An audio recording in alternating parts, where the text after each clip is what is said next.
Hello, I'm the MLP Reviewer 66, and you guys that have been watching my channel for a long time now probably already know that I love mythology, whether it be Eastern mythology, Western mythology, Norse mythology. I've always been interested in different kinds of mythologies and different belief systems that are put into place with those mythologies. MLP as a TV show can do something particularly interesting. It can take all these different types of mythology and put it into one. It's sort of like, in a way, Lord of the Rings, how it has its own mythology, its own world, its own mysteries. MLP is much like that, how it has representation of many different mythologies put into one. That being said, you guys already probably know my view on the Alicorns. I believe they are most like the Greek and Roman gods, fallible creatures that have their own weaknesses, but yet still very powerful. Unlike the Christian God, which is seen as all-powerful, I think that the MLP Alicorns are much more of a Greek and Roman type god. But that being said, you may be wondering, well, if that's so, then what is the most likely scenario that one MLP character would be like a Greek and Roman god? Well, for that we would say, well, maybe Celestia, for example, is like Zeus, which is a very fair comparison. But the question still remains. Then, if that's true, then what about the others? Now, since I put Celestia on obviously Zeus because of that, let's take a look more specifically at Luna, the main topic of this entire video. Luna, you see, I believe, is more like Hades than anyone else. And I know what a lot of you are saying. Hades? Really? Really? Hades? You went with the most obvious choice, bloody, ever? Well, yes, it is obvious, but it's not obvious for the same reasons you might be thinking. You see, most children, at least when I was little, knew most of their mythology about, the Greek and Roman gods from watching the TV show and movie Hercules. And now today it's more like the, Percy Jackson and the Olympians kind of thing where they get their knowledge from it. But in all of those, to some extent, Hades was always seen as the bad guy. And the reason for that being, at least in our eyes, is because the culture that basically adapted those movies were, well, a Christian culture. And because of that, we see Hades as the quote-unquote devil figure. However, in their mythology, in the Greek and Romans, it was not so. He was simply a god doing his job. His job happened to be to take care of the dead.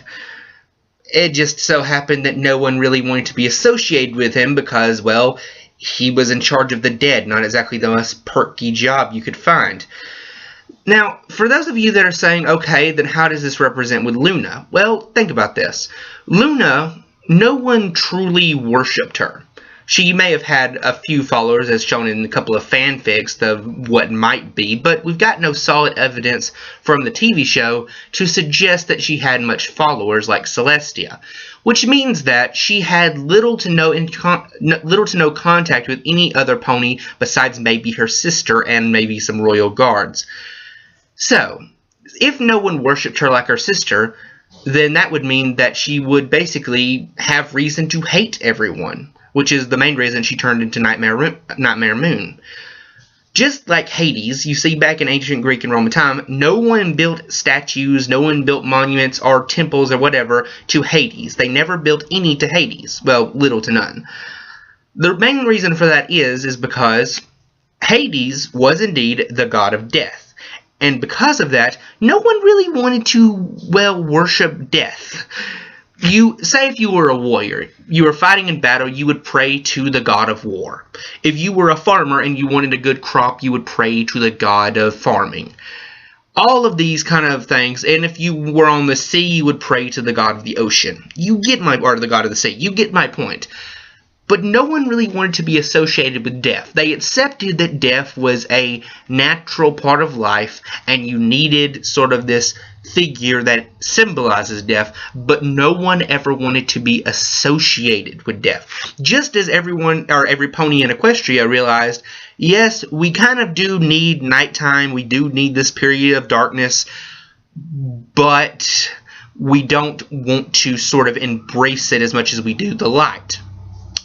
So basically, if you look the comparison of Luna and, of course, Hades together, there are incredible similarities.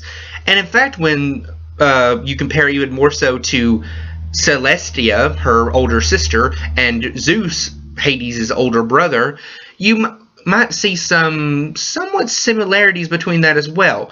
I mean, especially when you consider an all-powerful being, head of most other alicorns or most other gods, and also considering the fact that, yes, in fact, I'm gonna go here, that if you consider, well, Zeus's track record, you could even kind of compare him to Molestia if you kind of go too far with that.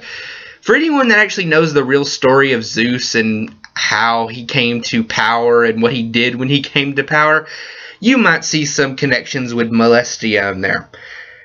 Yeah. Well, I'm the MLP Reviewer 66. Thank you, and good night.